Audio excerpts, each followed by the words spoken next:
Salut tennis et bienvenue dans cette nouvelle vidéo. Alors c'est hyper facile d'avoir des exercices, mais le plus dur c'est de s'y mettre. Alors comment se motiver? Aujourd'hui je vous propose la technique du Kaizen. Donc le Kaizen c'est une philosophie de vie japonaise à la base, mais qui commence à s'étendre un peu partout dans le monde. Donc je pourrais parler de ce principe pendant 30 minutes, mais l'idée ici est vraiment de retenir le plus simple, c'est que le Kaizen c'est de faire petit pas par petit pas.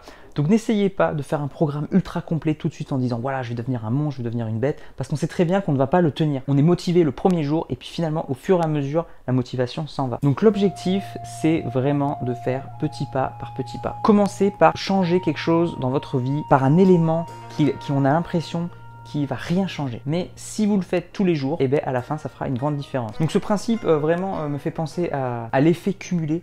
Donc l'effet cumulé, en gros, c'est qu'une goutte d'eau, bah, c'est rien, mais le fait de le faire tous les jours, et bien, avec la répétition, ça se transforme vraiment en océan à la fin. Donc le principe, c'est pas la quantité ou la taille, c'est de le faire tous les jours, de le faire quotidiennement, de le faire tout le temps et tous les jours de progresser. C'est aussi le principe du si j'augmente de 1%, au début c'est rien, mais à force de se cumuler, ça fait une courbe exponentielle et à la fin on progresse beaucoup plus vite parce qu'il y a une espèce de cumul qui se fait. Et ça me rappelle vraiment la fable de la forêt que j'adore. C'est deux bûcherons qui sont dans une forêt et chacun doit couper la moitié de la forêt. Sauf que bien sûr il y en a un qui se dit oh, il faut que je coupe toute la forêt, ça va être dur. Du coup tous les jours il y va, il coupe, mais il a du mal parce qu'il se dit jamais j'arriverai à la fin du temps donné à couper l'ensemble de la moitié de la forêt, c'est vraiment pas possible.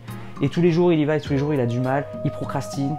Et voilà, il n'y arrive pas. L'autre, au contraire, bûcheron, ne voit pas du tout la forêt, mais voit arbre par arbre. Il a son objectif, je coupe un arbre. Une fois que l'arbre est fini, hop, il coupe un arbre, et ainsi de suite. Et il n'y arrive, il ne voit jamais la forêt, il voit toujours un seul arbre devant lui. Et du coup, ça lui est facile. Et il est toujours motivé. Bien sûr, à la fin, il y en a un qui a coupé la moitié de la forêt et l'autre qui a quasiment rien coupé. Donc, vous voyez comment cette fable peut s'appliquer à votre vie et à l'esprit Kaizen. Donc, si vous voulez manger mieux, plutôt que de faire un régime drastique, commencez par manger une seule chose qui est bonne pour vous. Ça peut être un fruit, ça peut être un légume, ça peut être quelque chose, vous savez qui est bon pour vous.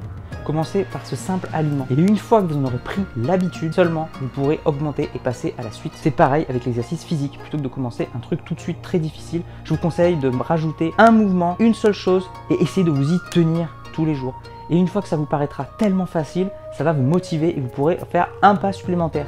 Dès que vous sentez que vous passez à un niveau de complexité trop difficile, restez-en là et essayez de revenir à des choses que vous maîtrisez. Voilà pour cette vidéo. Donc j'essaie vraiment de rester simple sur l'esprit Kaizen. Il y a plein d'autres choses à dire. Ça peut s'appliquer pour plein de choses, pour l'entreprise, pour l'efficacité, pour le travail, pour la santé, pour l'argent, etc.